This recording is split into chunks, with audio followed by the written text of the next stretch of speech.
Tabletop Mountain. Whenever the car turns the corner into the cul-de-sac and our house comes into view, I always feel a small sense of trepidation. What will we find? What will Jamie have done this time while we were out? Surely it won't be as bad as the time he got hold of 3 tubes of paint and used them to create a Jackson Pollock tribute in his bedroom, or the time he emptied a whole bottle of fabric conditioner into his pet guinea pig's cage and another one into the tumble dryer, or the time we arrived home to find Jamie had grown a beard. Well, I say grown, he'd actually drawn it on himself with a marker pen. A permanent marker pen. I should explain. Jamie, my 13-year-old son, has what is euphemistically known as special needs. Uneuphemistically, though, he has a dual diagnosis of Down syndrome and autistic spectrum disorder. If you don't know what Down syndrome is, I will tell you, but it probably won't help. Down syndrome is the specific chromosome disorder that was identified by 19th century doctor John Langdon Down and involves having 3 copies of the 21st chromosome instead of the usual 2. There, I did say it wouldn't help, didn't I? I guess, however, you probably do know what Down syndrome is, though, so I will move on. I suspect you are more likely to be unfamiliar with autistic spectrum disorder, or autism. This is awkward for both of us, as it's really difficult to describe because nobody knows what causes it, and the characteristics associated with it vary so much from individual to individual. You might think you have an idea what autism is, though, perhaps because you've seen it in a movie. If you've ever been a fan of 80s movies, you might have seen Dustin Hoffman in Rain Man and assumed from that Jamie is a quiet type who enjoys TV quiz shows and is superhumanly talented at blackjack. Alternatively, if your movie tastes are more modern, you might have seen Ben Affleck's The Accountant and concluded from that Jamie's gifts are likely to be in the field of double-entry bookkeeping and revenge killing. Either way, you would be somewhat wide of the mark. Let's not get too hung up on that, though. You can always Google it later. Jamie has many unusual personality traits that we think are probably due to his autism, such as needing a fixed routine and having an obsession with doing jigsaws and arranging random objects in rows. The 2 conditions he has, Down syndrome and autistic spectrum disorder, are individually very different, but they combine, or at least they have in Jamie's case, to give him a unique personality. He is, without doubt, the funniest and most lovable boy I've ever known, combining a wicked sense of humour with a heartbreaking vulnerability.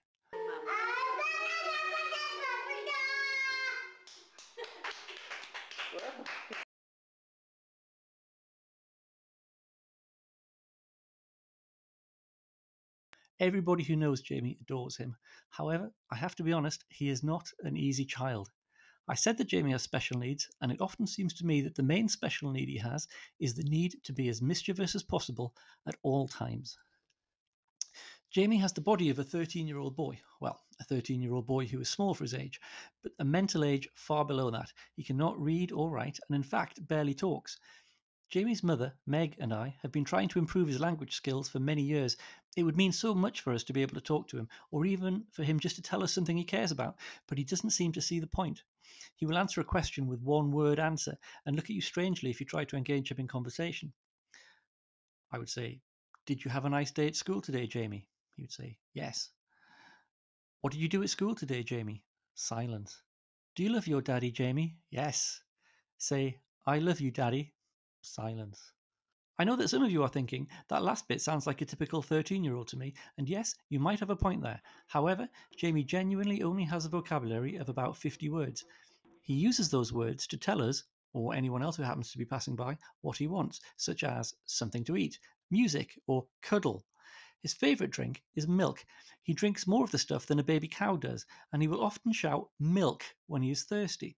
Unfortunately, though, he usually mispronounces it as MILF, which has caused a few awkward moments over the years when he has shouted it at strangers in shopping centres. We love Jamie very much, but sometimes it is nice to get a break from being a carer, and so every Sunday morning for the past few years, a succession of personal assistants have come round to our home to help us. Personal assistant, or PA, is the official job title given by social services, and not the one that I would have chosen. I think it makes it sound as though they do his typing for him, or pick up his dry cleaning, but no, they are in fact his one-to-one respite carers. They look after Jamie for a few hours while Meg and I take his younger sister Jem out somewhere nice to spend a bit of quality time together. Time when we don't have to worry about where Jamie will throw his shoes if we take our eyes off him for a second. Jamie, for his part, enjoys tormenting the PAs while we are out. For example, he is the master of creating a mess. His preferred tactic is to create a diversion. He might accidentally spill a drink. Then, when you're cleaning that up, he will, say, empty the contents of a kitchen drawer onto the floor. While you're clearing that up, he might decide to take all the books off the bookshelf and post them back through the letterbox onto the front step outside. We have tried many things over the years to limit the damage, and we have learned from our mistakes. We learned, for example, not to leave anything lying around the garden, because Jamie likes to throw things over the fence and into the street. In the early days, it was any washing that had been left to dry on the line, so we stopped leaving washing to dry on the line, and Jamie started throwing plant pots instead. When we started hiding the plant pots, the garden furniture started to go over.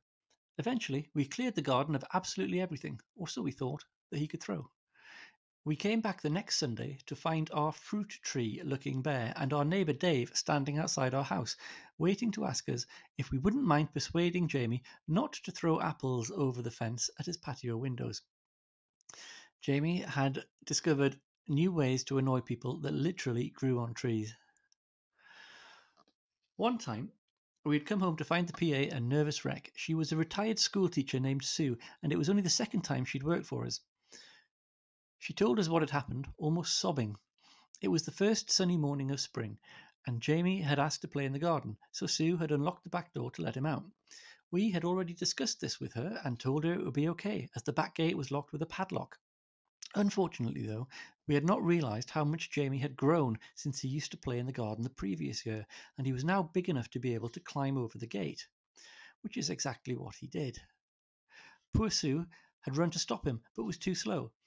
And once Jamie was over the gate, Sue, in a panic, had not been able to find the key to unlock the padlock for a minute or so. She told us, her voice breaking as she did so, that she'd been terrified Jamie would have run into traffic. Instead, she found him sitting in the passenger seat of the car in the driveway 2 doors down, saying, "Newcastle House, please," over and over, to the bemused Dave in the driver's seat.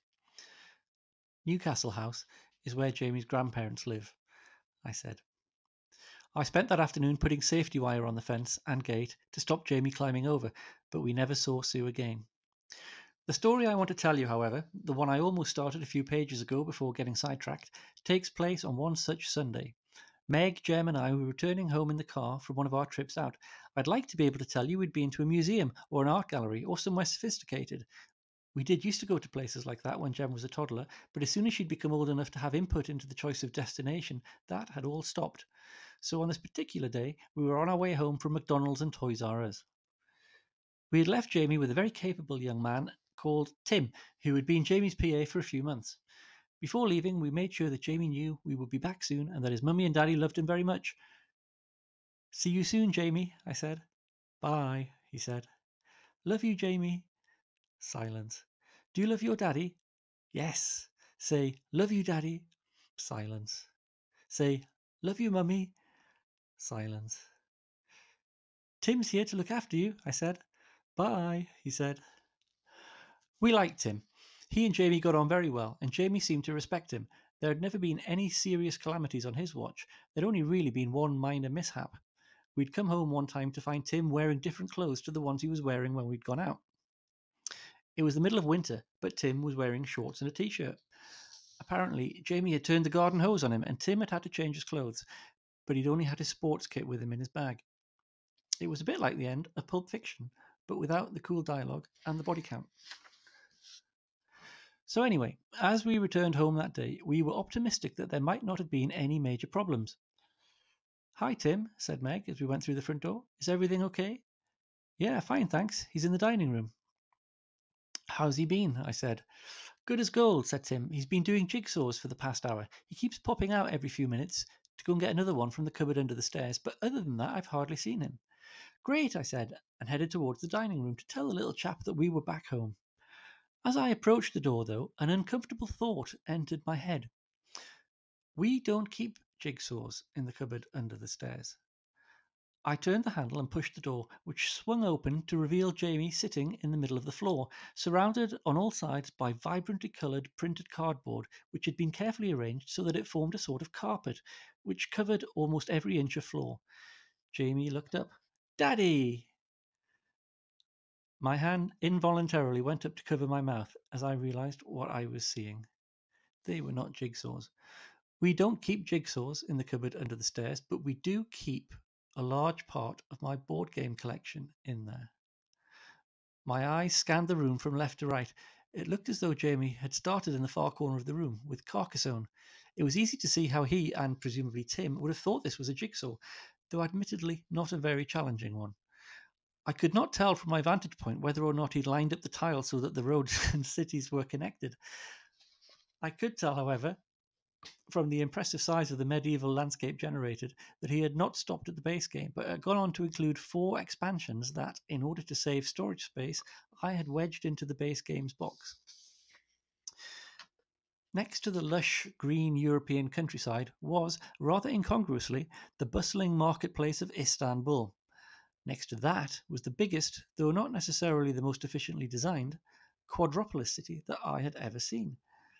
As my eyes panned across the room, I also spotted tiles from Fresco, Guilds of London, Downfall of Pompeii, and Ra. There were hexagonal tiles too, all expertly joined together, forming Japanese water gardens, New World colonies, and the island of Catan. I also noticed a few full-size boards mixed in with the display. Scythe, Viticulture, Concordia. I guess Jamie had realised he was not going to have enough tiles to cover the entire floor, so he'd used the big boards to complete the tableau. As my eyes crossed the room, my initial panic subsided a little, and I began to think that perhaps it was not the end of the world. Jamie does have a tendency to rip jigsaws up when he gets frustrated with them. He will make them fit by tearing off the tabs. But that did not seem to be what had happened here. Everything seemed to be intact. He must have taken a lot of care not to damage anything. It was going to be okay after all. It was going to take me a while to put everything away again properly, but no damage had been done. But then my eyes reached the pile of debris in the far corner of the room. It was the empty boxes, or rather, it was the mountain of ripped up cardboard that used to be the empty boxes.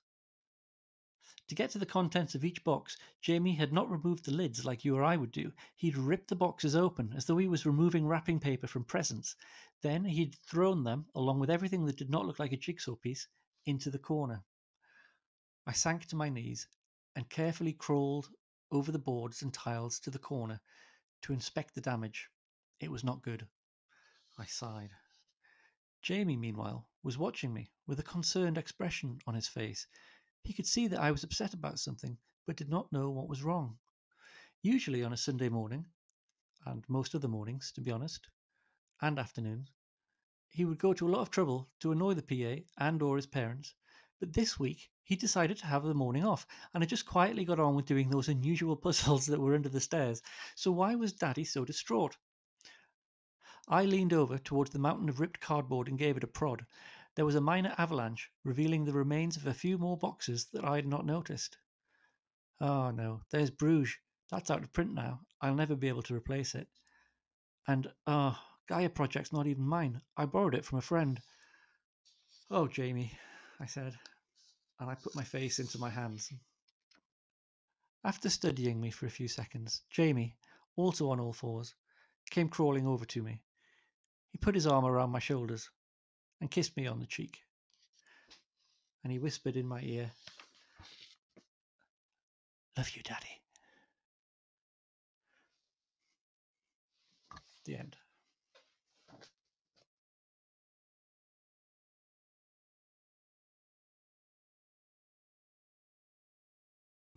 Love you, Daddy.